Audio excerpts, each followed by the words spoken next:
आज कुछ मस्त बना डालूं। झटपट तैयार होकर पहुंच गई वे बुआ के घर। हमको अचानक देखकर बुआ को आ गया चक्कर।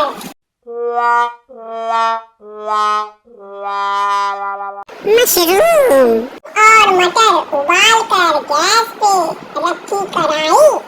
कटे हुए आलू को तेल में कर दिया फ्राई। प्याज लहसुन अदरक की झट से करी कटाई। टमाटर और मिर्च की प्यूरी भी बनाई। मसालों को डालकर किया बेस तैयार। लाल मिर्च डालने से गजब का रंग आया यार।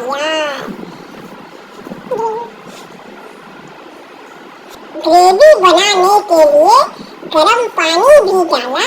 मशरूम मटर आलू को भी इसमें मिला डाला।